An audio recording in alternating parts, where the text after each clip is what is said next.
We are live for this week's episode of Lever Up Your Life, where I bring on guests to share their strategies and secrets for leveraging their knowledge, resources, and contacts to lever up their lives and their businesses.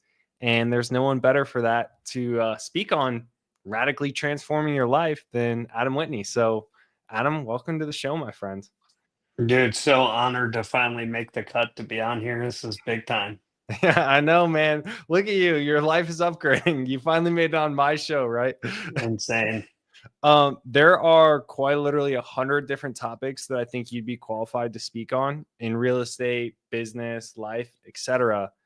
But this week we're talking all about title, and I actually have a sweet shout out for your team at Titan Title. In that last week, I quite literally had a title company tell me it was a refinance rush, and they were like, "Hey, I know we just closed this a couple weeks ago, but it would be 3 weeks for us to redo title work on a deal we just did." And you guys literally had title work back to me in like less than 48 hours on just a literal text.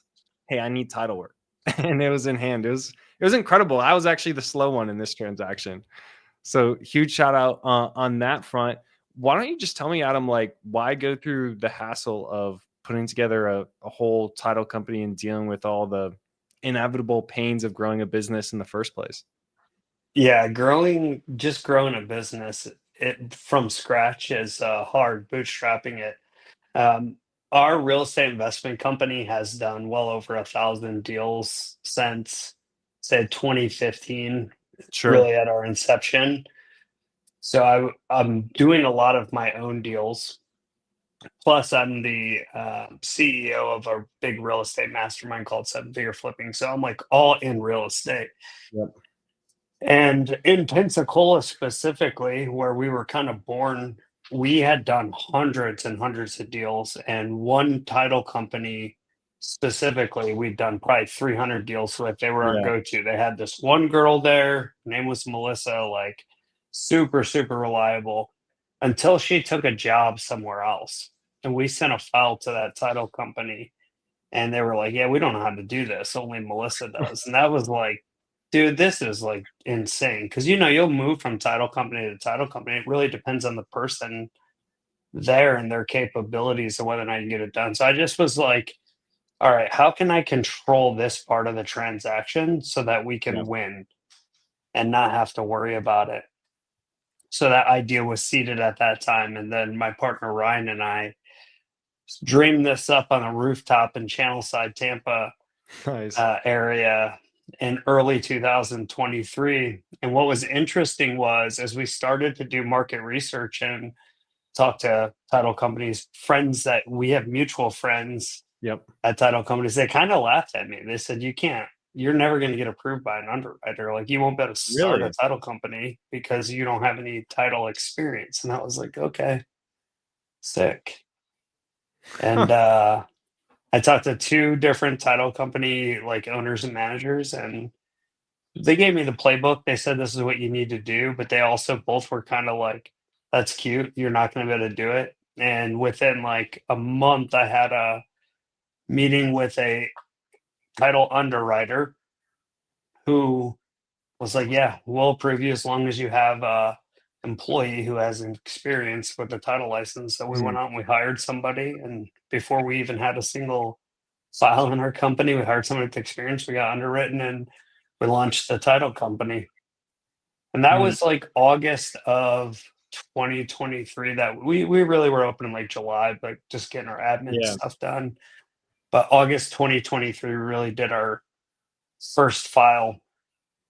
It was painful, man. We went through a lot of growing pains. We hired the wrong people a couple times till we found Chelsea. And then I ended up actually taking Ashley, who worked in our real estate investment company as our transaction coordinator, like handled thousands of investor deals and had her get her title license and moved her to our title company. Oh, got it. That explains the background there. Okay. She's great to work Yeah. with, by the way. She has tons of investor. I mean, she's seen every dirty deal there is to see.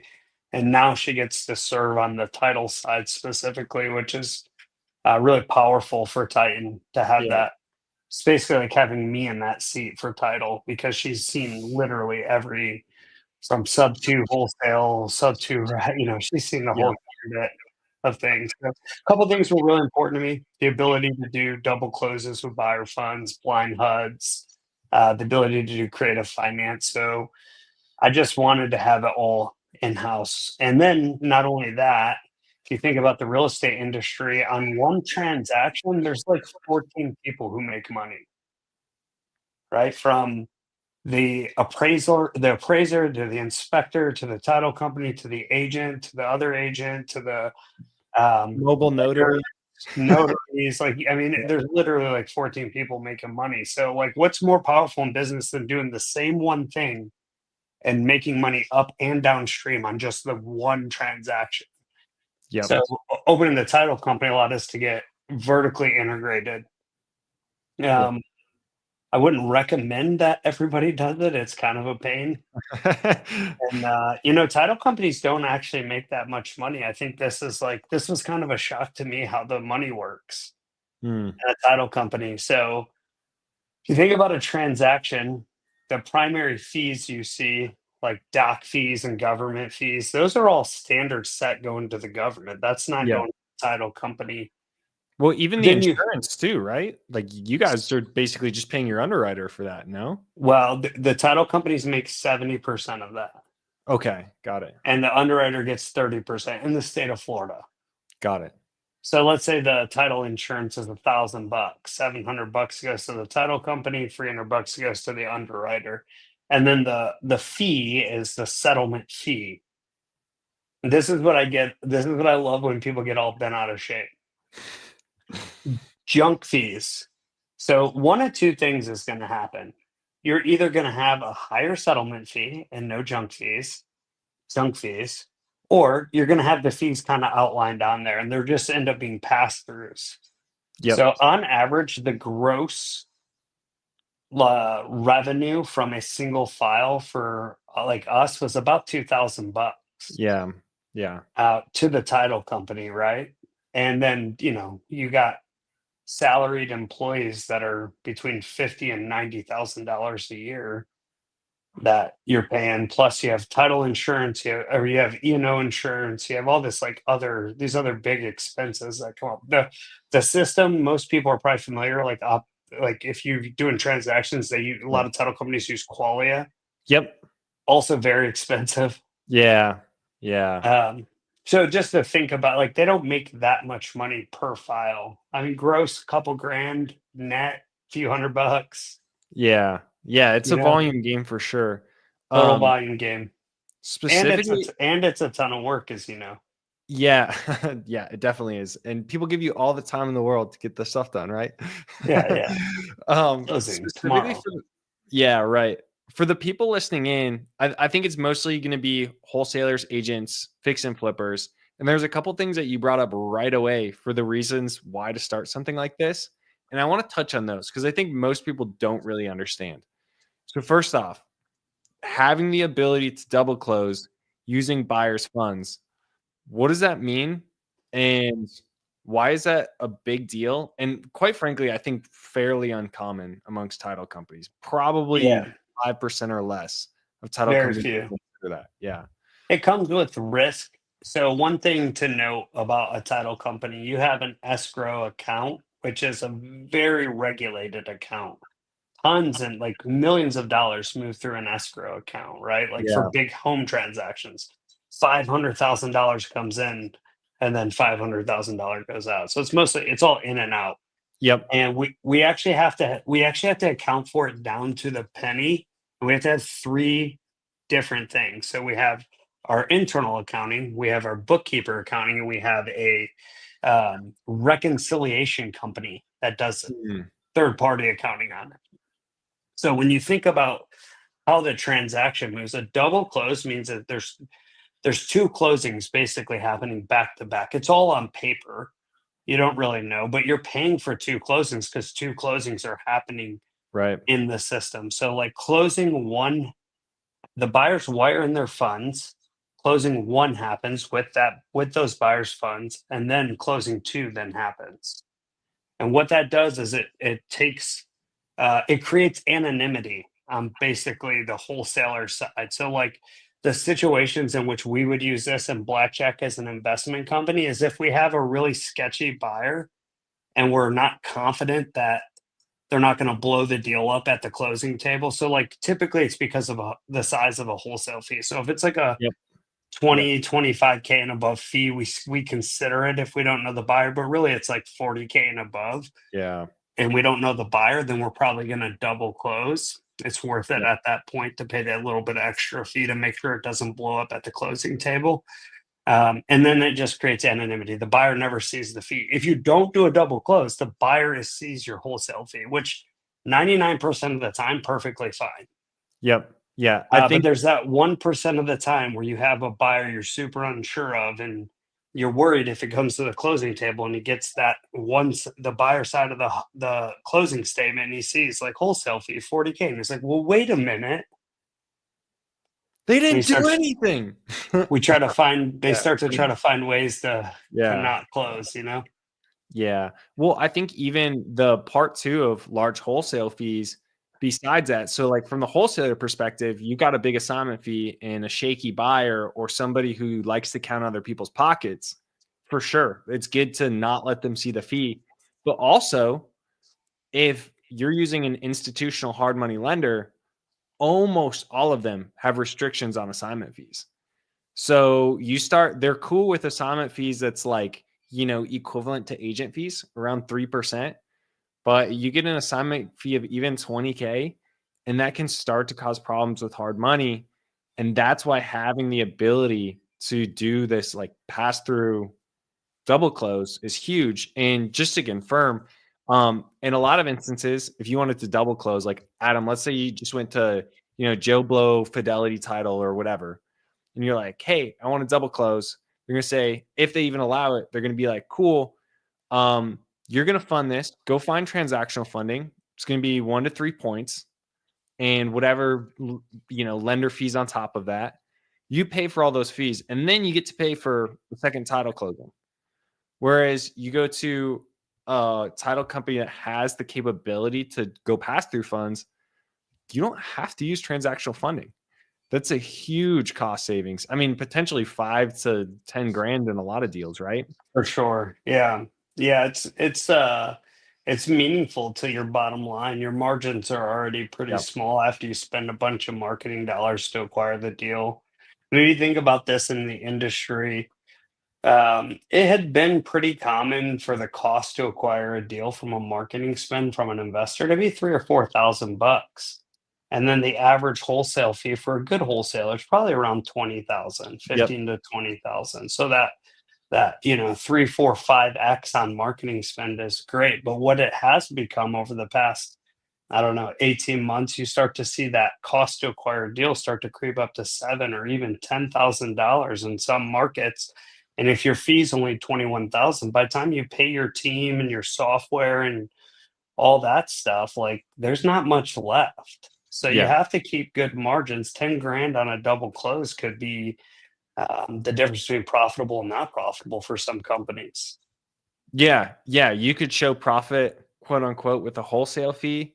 But when it's all said and done, you look at your end of the month statement, there's more cash going out than going in. Exactly. Yeah. Yeah. And what about the blind HUD? Because I think this is another thing that similar use case to your double close, right? What does that mean to have a blind HUD? And like, does every title company do it, or should you only use it in certain circumstances, or is that just a Florida thing? How does that work? Yeah. And just for clarity, we're saying HUD, closing statement, HUD, Alta, all being used Independent. interchangeably. It's basically what the same document all looks the same. But yeah, the blind HUD, the closing statement that basically outlines all the numbers. This is for the seller side. So this basically separates the seller side from the buyer side. Now, on the buyer side, that if you're not double closing, they still see like fee to Jared Mhm. Provost, whole assignment fee to Jared Provost, 10 grand. But on the seller side, on a blind HUD, they're only seeing the seller side. They don't see that because the fee Mm. is coming out of the on the buyer side.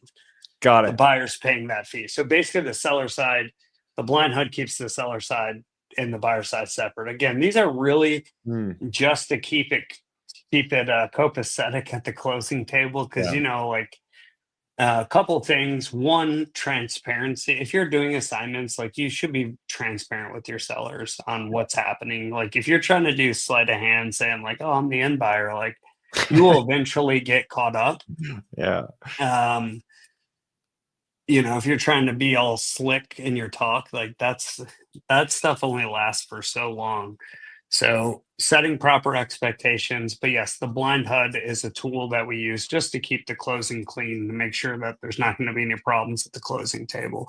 Not every title company does them, or some title companies would be like, I'm not sure what you're talking about. Like, you need to be worried. If you're an investor, you have to work with an investor friendly title company, like, period. It's non-negotiable. And There when you say that, Jared, like, if you just reach out to a title company and say, "Are you investor friendly?" They'll say yes. we'll take You money. if Yeah. you and what you should say is, "Hey, do you do blind HUDs? Do you do double closing with buyer funds? Have you done any creative finance subject to wraps, mortgages, lease option deals before?" Like, get them to show you their portfolio of things that Yeah. they're comfortable executing on. Don't just ask if they're investor friendly. Blind HUDs and double closings with buyers funds are like the two easy questions to ask. Yeah, that's a great point. They're probably gonna tell you that they only speak English and they have no idea what you're talking about, right? Yeah, That's most exactly. places. And I will say, like, this is true story. There are a few title companies that I could name, on my hands right now that it's like, if you bring me a deal, this is the title company, I'm not working with you. As the lender, Yeah. I'm not working with you. Sorry, these title companies suck and it's a huge waste of my time. The closings are never smooth. And quite frankly, my dollar per hour touching a deal from these title companies, atrocious. Meanwhile, there are a few title companies, really not many of them, Titan Title being one of them. Locally, that is, Probably Albatross yep. and American National, the only three that I know of that are useful. Yeah, I've had good experiences with AMZ on a few times. I haven't worked with AMZ. them a lot. Um, but yeah, those would be some of the top ones locally. And if somebody brings me a deal with those guys, I'm like, thank God, like, this is gonna go smoothly. It's literally like an exhale of relief. But I see way too many investor files that go through traditional title companies. And I can tell because I start to get a lot of questions that don't make any sense for investment. Like, for example, I'll hear a lot of like, hey, do we have the clear to close yet? I'm like, this is hard money. We don't even really use that term. Yeah. And there's like a lot of weird confusion and overlap, and they're not going to understand stuff like, hey, we don't need the FF9 endorsement for survey. We're good without it. Yeah. And I'll tell you this too, Jared. Like, let's just take a general title company point of view. Investors are paying the least amount of money for properties. And the title insurance money, Yeah. the 70% goes to the title company, 30% goes to the underwriter who insures the title, is based on the dollar amount of it's like 0.07 or whatever it is, right? Got it. Dollar amount of the price. So, like, we're buying houses the cheapest. So on the wholesale side, like, we're the worst client for a title company to work for in terms of Mm, revenue. Not only that, we're trying to close everything in like a week or two. File comes in, we want to close in like a week or two, which then, so imagine this, you have 50 files and 49 of them are luxury homes on the water that are 45-day closes, standard process, very predictable. And the one is some crappy assignment deal for like 180K, yeah. and everything else is $1 million. I'm making the least amount of money on the assignment deal from a title company perspective, and I'm doing 10 times the work to get it done. Yeah. Why? Because when the Schedule B comes back for the title commitment, it's going to be littered with liens and all kinds of junk that we got to clear Yeah. up, not so we can close 45 days from now, but so we can close a week from now. Yeah. So it's like every investor deal is a fire drill. It's 10 times the amount of work for a title. This is why most title companies won't do investor files, because they're 10 times the work for less money. Yeah, that honestly, that makes a lot of sense. Not something I had really thought about. I actually, that brings up a good question. I like, so somebody sends me a deal and I'm like, hey, this is probably what your cash to close is going to be. I'm pretty spot on. I'm usually within a couple $1,000, assuming everything comes in with value, et cetera. Nothing changes. Um, the one thing I kind of have a hard time with is title fees. I'm like, in Florida, I feel like it's usually between 5 to 7 grand. That's what I tell people. Sometimes it's less, but really the biggest variables, it seems, are going to be like if you have a mortgage or not, right? Then you're paying mortgage doc stamps, and those are always like $1,500, right? That's like somewhat standard or no? Yeah, the doc stamps are a government, they're a percentage and they're government. I don't know them off the top of my head. I should know them. But they're a government thing. It's set money, it's a percentage. Um, so those, I'm 90% sure it's a percentage. All the government stuff should be pretty set. Got it. The the title insurance itself is based on the dollar amount, and it's also a percentage based on the dollar amount. Got it. Okay, so that's variable for every deal. The almost all title companies pass through the search fees. So like a lien search, a municipal search, the title search, Yeah. and those are like set fees anywhere from $85 to $150. All set by that, like whatever that county or municipality is, correct? Well, they can vary county to county, but like you use a third party. Most title companies, some title companies have in-house search. Hmm. Most title companies are using a third party search company that you get the file and they put it through the search company. And then they have a set per file fee. It could be $85. They shouldn't be charging you $1 over. They're not supposed to make money on those. That's a pass through. They can either line item it out or they can put it into the settlement fee and you don't know a difference. Right, right, right. So like So you'll see junk like fees. lien search fee. You'll see the stuff that's BS is like cyber fee or um e-recording. It's not really BS. Like, I don't know. It's a cost that the title company has that, I think a lot of people don't like to see it on there. Hmm. FedEx fees are really expensive. We got to do a lot of mailing of these Yeah, packages, so those can get pretty costly. All those kind of things should be pretty standard. The settlement fee is set by the title company, but those should primarily be set fees. So your title company you should be able to say, what are your settlement fees? And on average, I think you'll see anywhere from 295 to 695 a side, got buyer, it. seller. So that's like in the norm ballpark that I see.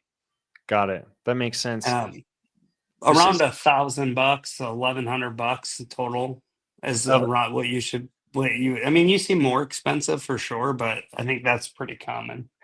for actual, you know, fee to title company for doing all the work. Yeah. So what we did was we pay we have a software on our website where we put our costs, like our fees, into it. And then you can go on the website and print out you can sign up for the like little app that we have and then print out a estimated fee cost. Oh, that's sweet. Yeah. So like, and you can do it branded. So you could do like Rain City branded fee sheet. Put together my own HUD. Yeah, you basically Kinda can cool. just as a prelim. Yeah, We do that. I mean, that's open to anybody who uses it. I mean, you could go on our website and use it and never use us if you want. right. But it's for our fees. It's tooled for our fees. And a lot of title companies will have that. So you can be pretty accurate with that.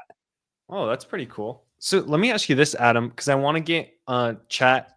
We're running like short on time, and there's two questions that I want to ask you. One is about the merger, and then question two is just about like the pure online e-notary type of stuff. So I know when you sell, because I've done this, everybody seems to be cool with the whole online full notary thing.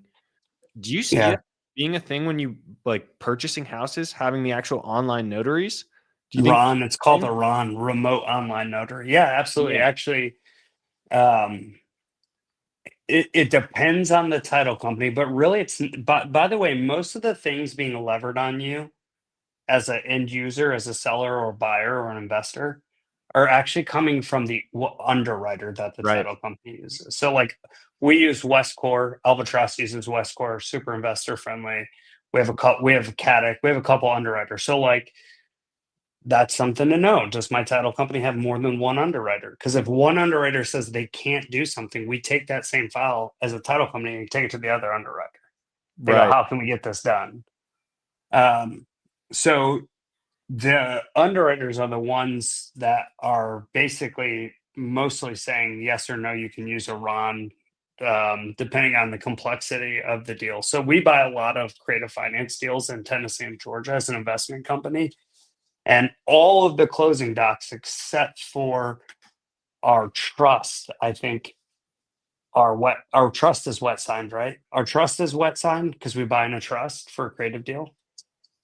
The deed is in Georgia, but everything else can be a remote online notary.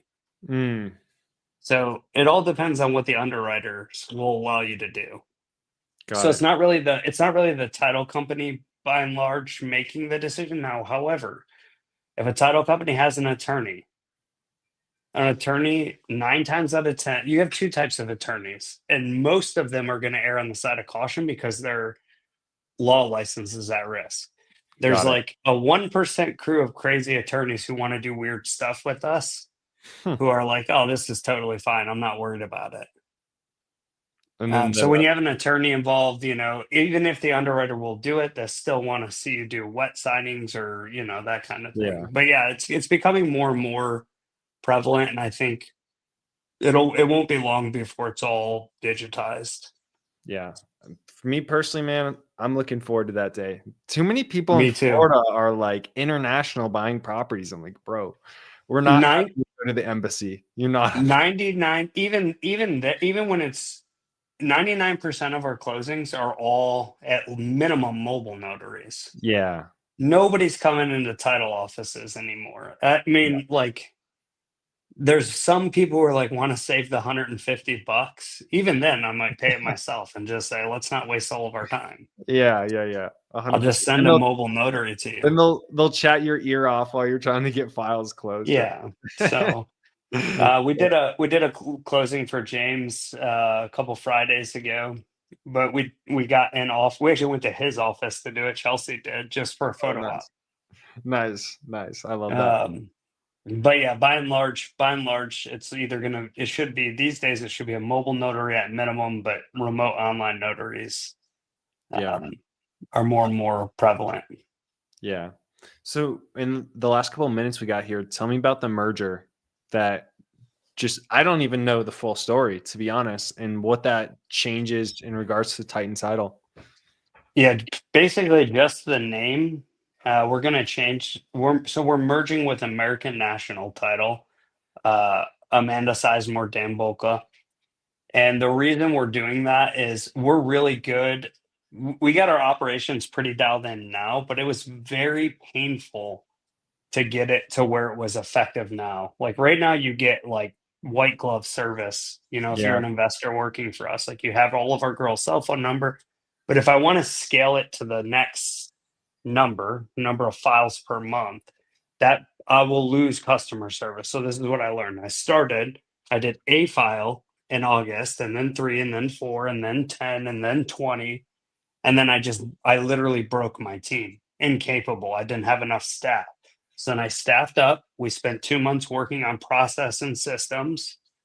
And then I started to scale up again. But I can't keep scaling without the right operational management and Yeah. team in place. An effective title team is going to have somebody like an office admin to answer the phones, a processor, like an order intake. Think you're going through the drive-through window. You hit that first window, or you hit the speaker, they take your Yeah. order. That's the processor, order intake. They start to prep all the stuff and order the stuff. The closer, you go up to get your food, that's the closer. They got everything prepped for you, packaged just how you need it. That's the closer, and then the funder, once you close, a whole bunch of stuff happens on the funding back inside. The Mm, wire gets validated, the wire gets released, the numbers are perfect. Stuff starts to get mailed out to the lender, like the lender gets the originals. Like there's somebody who we call that post closing. So it's like a triad. You have processor, closer, post closer, and then you have somebody to take all the phone calls and administrative stuff. Like that's a really effective team. To grow into that and to run that effective operation at scale was just going to take too long for us. So we looked around and said, who could we merge with that already has a lot of that in place, where we could bring our awesome experience on investor files yeah. and just merge the two companies. That way we can grow faster. And now we're merging with American National Title effective tomorrow, actually. Wow. And that company was purchased by Amanda, and they've been around for 20 years. So we're going to keep that name. And the only thing changes is you just get more better people. So you Yeah. get me, Ryan, Amanda, Dan, who's an attorney. They've got closers. They've got people to answer the phones. It's all the same stuff. It's just going to be a new name and more people to service files, basically. A Man, lot more experience on the team. all the money you spend on the branding stuff, all the I know. sweatshirts down the drain, the hats. Down the drain. The shirt. I'm Time gonna to have to order retire I'm gonna have to retire the t-shirts. Yeah, 100%. Yeah, that was probably the hardest decision, is like where do we go with the brand and the name? And honestly, they've been around for a long time. They have a great reputation. Like Bennett's been using them for a long time. Oh, okay. Um, so they're a good company. Like we did a lot of vetting of them. They did a lot of vetting of us to see who our clients were. Are these clients we want to work with? Do they do a good job with their clients? And in the end, we just thought it was a really good marriage. So we've been working on this for the past couple of months, since the last EIMG meeting, actually, Mm, the network, the meetup. yeah, yeah. Amanda and I started discussing it there, and Huh, uh, that's now cool. it's this. That's awesome, man. And okay, so merger happens tomorrow. Somebody's listening to this episode or rewatching it. I'm like, oh, that sounds like a pretty good shop from what Adam tells me. How do I start a file there? What do they do? You can send you so you can still get us at we still have all our Titan emails, all that stuff. So you can always get us at info@titantitlefl.com. But the new intake email is going to be orders@americantitleins.com. INS. Okay. Orders at Yep. AmericanTitleINS.com. Yep. And if you just send it to info@titantitlefl for Florida.com, it'll still come through to the whole team. It'll just be the whole new team taking those files. And then, as always, if you reach out to me, I'll just connect you directly with our team. So, like Ashley, Chelsea, that's the one thing, Jared, I think that makes us unique, is if like you want to try us out or you're a new client, like you don't have to just submit a file and it be no face to the name. Like just hit me or Jared or somebody up, and Yeah. we'll text you with the people who are actually handling your file, and you'll Yeah. have their numbers and you'll be able to get good response times and all that. And like as Jared attested to in the beginning, like Chelsea cares so much about your guys' stuff, man. Like it is so important to her.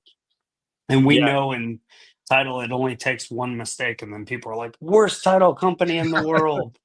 Burn down their virtual office.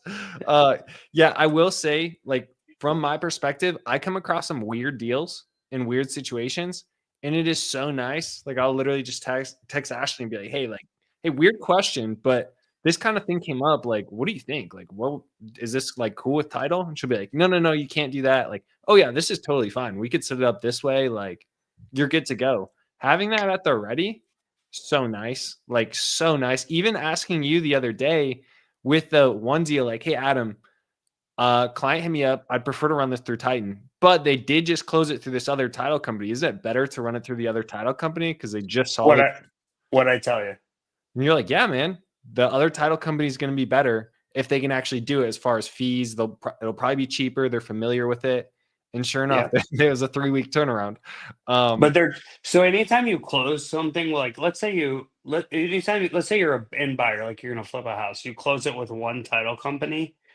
you get a discount on the title insurance side because you just did it. Yeah. So if you don't know that already, if you close with a title company, you buy a flip and then you flip it and then you list it on the MLS. If you use that same title company, you'll get a discount on your title insurance. And sometimes the title company also do a discount on the settlement fee. Just depends.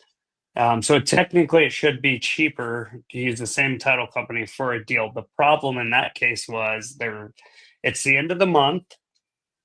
So when you said, how quickly can we get it done? They said 3 weeks, and they're looking at their watch and probably 50 closings in front of their face. They're Yeah. like, yeah, sorry, this is like, I'm not going to make much money and it's 10 times the work, and I don't want to do it in 48 hours. But of course, Chelsea took care of you. Yeah, in 24 hours. Mm. Yeah. Awesome, man. Well, Adam, I know you got a busy schedule running multiple businesses for the rest of the day. So I'll let you go, but it was such a pleasure to have you on. And that wraps up this week's episode of Lever Up Your Life. Great to see you, man.